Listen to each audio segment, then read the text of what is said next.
Guión para narración. El destino de los que crucificaron a Jesús hace 2000 años, en una colina fuera de los muros de Jerusalén, ocurrió algo que ningún ser humano ha olvidado jamás. Un hombre fue clavado en una cruz romana, pero no era cualquier hombre. Era aquel que sanó a los ciegos, resucitó a los muertos y alimentó a multitudes con nada. Era aquel que dijo ser el Hijo de Dios, y las personas que lo pusieron allí creían que habían ganado. Creían que habían silenciado su voz para siempre. Creían que después de aquel día, el nombre de Jesús desaparecería de la historia.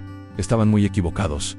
Pero aquí está la parte que pocos se detienen a pensar. ¿Qué les pasó a cada uno de ellos después? A los que lo traicionaron, que lo juzgaron, que lo azotaron, que clavaron los clavos, que gritaron pidiendo su muerte. La Biblia, los registros históricos y los documentos de la iglesia primitiva revelan una verdad que te dejará sin palabras. Cada uno de ellos enfrentó una caída, algunas lentas, otras devastadoras, pero ninguno escapó. Gálatas 6:7 dice con claridad: no os engañé, Dios no puede ser burlado. Todo lo que el hombre sembrare, eso también segará. Hoy vamos a recorrer esta historia juntos. 7 personajes, 7 y una verdad que sigue viva hasta hoy. Quédate conmigo hasta el final, porque lo que voy a mostrarte va a cambiar la forma en que ves la justicia de Dios. Y más aún, su misericordia. Ni antes de continuar, si todavía no te has suscrito a este canal, hazlo ahora. Haz clic en el botón aquí abajo, es gratuito, y activa la campanita para no perderte ningún mensaje. Dale también me gusta al video. Eso ayuda a que esta palabra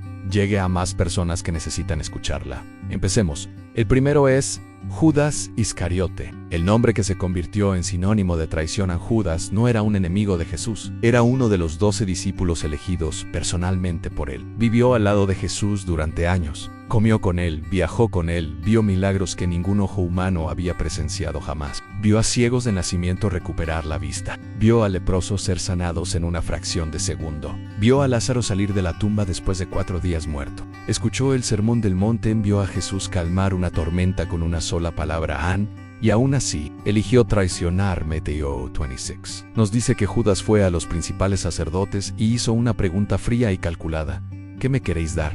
Y yo os lo entregaré. La respuesta fueron 30 monedas de plata. Solo ese era el precio de un esclavo, según Éxodo 21, por menos que el valor de un animal de carga. Judas entregó al Salvador del mundo, pero Juan 12 revela algo aún más oscuro. Judas ya robaba del dinero del grupo desde hacía tiempo. Él era el responsable de la bolsa y tomaba de ella para sí mismo. La avaricia ya había echado raíces profundas en su corazón mucho antes de aquella noche. Y Lucas 22 dice que cuando llegó el momento, Satanás entró en él en el jardín de Getsemaní.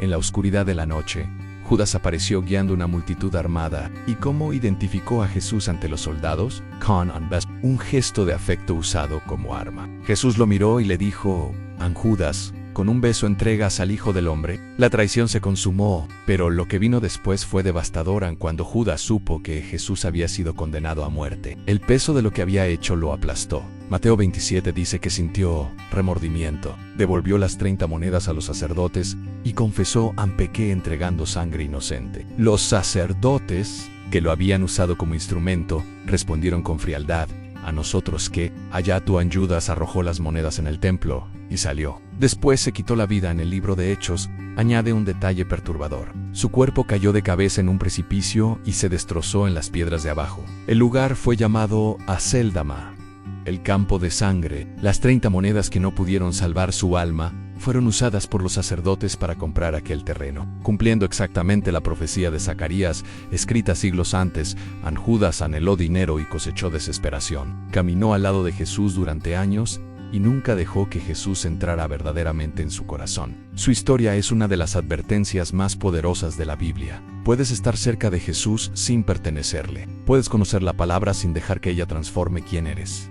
El segundo es Caifás, el sumo sacerdote que condenó a Jesús. Caifás ocupaba el cargo religioso más alto de Israel. Vestía las ropas de la santidad, permanecía en el templo como representante espiritual del pueblo. Pero en la noche en que Jesús fue arrestado, Caifás no eligió la verdad, eligió el poder. En Juan 11, reveló su razonamiento sin ninguna vergüenza: os conviene que un hombre muera por el pueblo, y no que toda la nación perezca. Para Caifás, Jesús era una amenaza política. Los milagros, las multitudes, la audacia de declararse hijo de Dios, todo eso ponía en riesgo el frágil equilibrio entre los líderes judíos y los gobernantes romanos, y Caifás no estaba dispuesto a perder el control. Entonces planeó, esperó la oportunidad. Y cuando Judas apareció con su propuesta, Caifás la aprovechó sin dudar en las horas silenciosas de la madrugada. Quebrantando diversas reglas de la propia ley que había jurado defender, reunió al Sanedrín para un juicio a oscuras. El proceso fue una farsa. Trajeron testigos para mentir, pero ni siquiera las mentiras coincidían entre sí. Aún así, Caifás siguió adelante en Mateo 26. Ordenó que Jesús hablara bajo juramento y Jesús respondió con una declaración que sacudió todo el salón. De aquí en adelante veréis al Hijo del Hombre sentado a la diestra del poder y viniendo en las nubes del cielo. Caifás rasgó sus propias vestiduras, aquellas mismas vestiduras que simbolizaban santidad, y declaró: «Han blasfemado. ¿Qué más necesidad tenemos de testigos?». Al amanecer, Jesús fue entregado a Pilatos. Por la tarde estaba en la cruz, pero ¿qué le pasó a Caifás? El historiador Flavio Josefo registra que apenas unos años después fue removido de su cargo por un oficial romano. El hombre que ocupó el título espiritual más alto de Israel lo perdió todo de una vez. Su influencia desapareció junto con el título. Relatos históricos sugieren que vivió el resto de sus días en desgracia. Algunos dicen que la vergüenza fue tan grande que se quitó la vida. Su legado no fue el de un guardián de la fe, sino el de un hombre que condenó a muerte a aquel que es la verdad misma.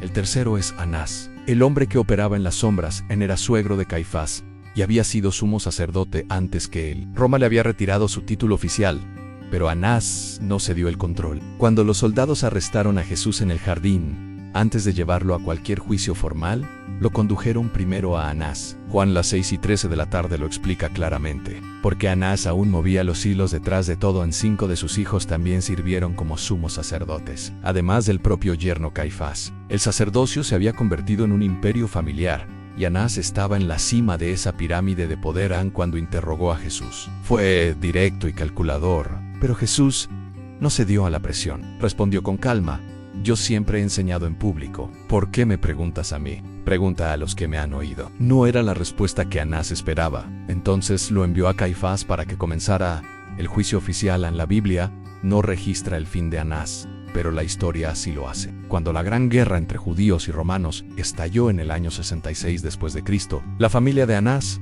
todavía poseía riqueza e influencia en Jerusalén. Pero en el año 70 después de Cristo, las legiones de Tito cercaron la ciudad. Lo que siguió fue devastación total. Relatos antiguos sugieren que Anás no sobrevivió al caos. Sus bienes fueron saqueados, su familia destrozada, su influencia borrada para siempre. En el hombre que primero interrogó al Mesías nunca vio al verdadero sumo sacerdote coronado en los cielos. Anás deja una advertencia que atraviesa los siglos. Puedes tener autoridad sobre cosas sagradas y aún así nunca conocer al Dios que está detrás de ellas. En el cuarto es Poncio Pilatos, el hombre que se lavó las manos y aún así quedó con la sangre en ellas. San Pilatos era el gobernador romano de Judea. Las fuentes históricas lo describen como implacable, cruel e irrespetuoso con las creencias del pueblo que gobernaba. Pero aquel día, frente a Jesús, algo diferente ocurrió. En Juan 18, registra la conversación entre ellos. Pilatos preguntó: ¿Eres tú el rey de los judíos? Y Jesús respondió: «A mi reino no es de este mundo.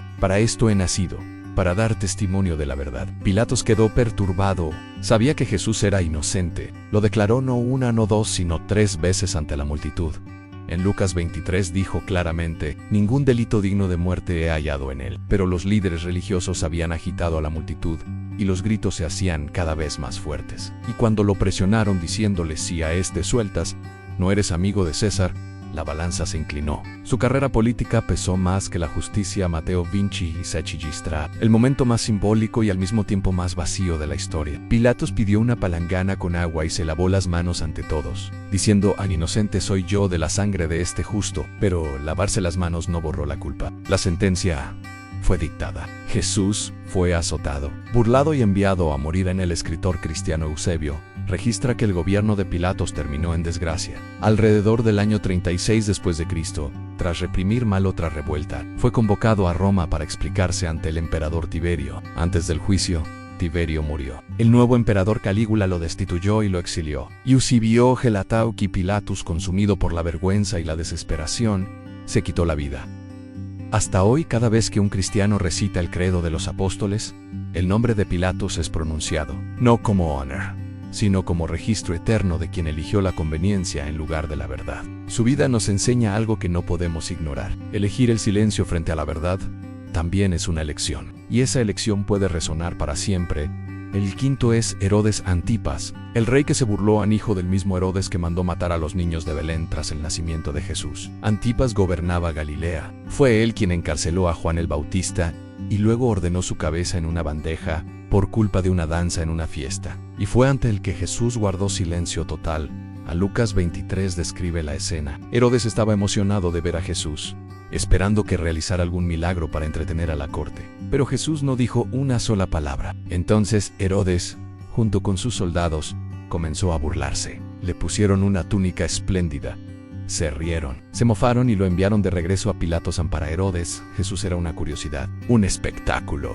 No vio allí al Salvador que estaba justo frente a él, y rechazó la misericordia que aquel silencio todavía ofrecía el historiador. Josefo registra que el fin de Herodes fue humillante. Su propio sobrino lo acusó de planear una rebelión ante el emperador Calígula. Como resultado, Herodes perdió todos sus títulos y propiedades. Fue exiliado en la Galia, lejos del lujo y el poder que tanto amaba. La tradición dice que murió en soledad y arrepentimiento. La corona que se negó a entregar en humildad le fue arrancada por la fuerza. En el sexto son los soldados romanos, hombres endurecidos por años de guerra. Para ellos, aquella crucifixión era una ejecución más. Ya habían clavado a tantos hombres en cruces que sus corazones se habían vuelto fríos. Pero aquel día fue diferente a todos los demás. Aquel día torturaron al Hijo de Dios. San Mateo 27 describe con detalles dolorosos lo que hicieron. Reunieron a toda la compañía alrededor de Jesús. Le pusieron un manto escarlata, trenzaron una corona de espinas y se la colocaron en la cabeza. Pusieron una caña en su mano derecha como si fuera un cetro. Se arrodillaron ante él en adoración falsa, gritando: «Salve, Rey de los judíos». Tomaron la caña y golpearon su cabeza repetidamente. Después, clavaron los clavos, levantaron la cruz. Se quedaron allí observando mientras él luchaba para respirar, y apostaron sus ropas mientras moría, cumpliendo el Salmo 22 escrito 1000 años antes. Pero no todos salieron de allí de la misma manera. Mateo 2:7-54 registra que cuando el centurión responsable vio el terremoto, la oscuridad y todo lo que había ocurrido, quedó aterrorizado y declaró: «Verdaderamente este era Hijo de Dios». Aquella crucifixión fue diferente a todo lo que había presenciado en toda su carrera militar en la Biblia. No dice qué les pasó a aquellos soldados después, pero registros históricos y tradiciones de la iglesia primitiva sugieren que muchos enfrentaron fines violentos y repentinos. Algunos murieron en revueltas dentro de la propia Judea, otros en guerras lejanas. Pero para al menos uno de ellos, la cruz no fue el fin, fue el comienzo de la fe. El séptimo es la multitud que gritó pidiendo la muerte de Jesús. Muchas de aquellas personas habían visto sus milagros con sus propios ojos. Algunos habían comido del pan que él multiplicó. Otros habían sido sanados por su toque. Y aún así, cuando él estuvo frente a ellos, ensangrentado, coronado de espinas y en silencio, eligieron gritar: «¡Crucifícale!». Mateo 27 registra la declaración más escalofriante de toda la narrativa. La multitud dijo: «Su sangre sea sobre nosotros y sobre nuestros hijos». Esas palabras resonaron a través del tiempo de una forma que nadie podría haber imaginado, aproximadamente 40 años después. En el año 70 después de Cristo, el general romano Tito cercó Jerusalén. El historiador Josefo relata que más de 1 millón de personas murieron de hambre, por la espada o en la cruz. Los sobrevivientes fueron vendidos como esclavos. El templo, el corazón de la adoración de Israel, fue quemado hasta convertirse en cenizas. El oro se derritió en las fisuras de las piedras y los soldados las arrancaron una a una, cumpliendo exactamente lo que Jesús había profetizado: «No quedará aquí piedra sobre piedra que no sea derribada». La multitud gritó y 40 años después, ese clamor volvió en forma de fuego y destrucción.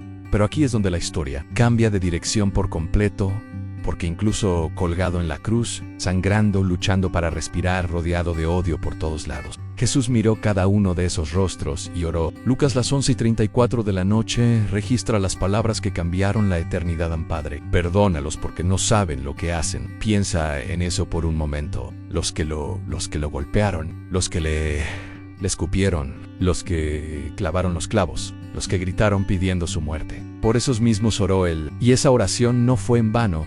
Solo semanas después de la crucifixión, durante la fiesta de Pentecostés, Pedro predicó el evangelio en esa misma ciudad. Hechos 2:41 dice que en ese único día, cerca de 3,000 personas fueron bautizadas. 3,000, quizás algunos de ellos estaban en la multitud que gritó por su muerte. Hechos 6:7 añade algo aún más impresionante: y muchos de los sacerdotes obedecían a la fe. Algunos de los propios líderes que condenaron a Jesús más tarde se arrodillaron ante él y en la propia cruz. En el momento más oscuro de toda la historia, un ladrón crucificado al lado de Jesús volvió su rostro y pidió en Jesús: acuérdate de mí cuando vengas en tu reino. Y Jesús respondió: de cierto te digo que hoy estarás conmigo en el paraíso. La misericordia llegó hasta el último segundo en los destinos de Judas. Caifás, Anás, Pilatus, Herodes de los soldados y de la multitud revelan una verdad de la que no podemos escapar. La justicia de Dios puede parecer lenta, puede parecer que los culpables salen impunes, pero Gálatas 6:7 es claro: en todo lo que el hombre sembrare, eso también segará. Puede tomar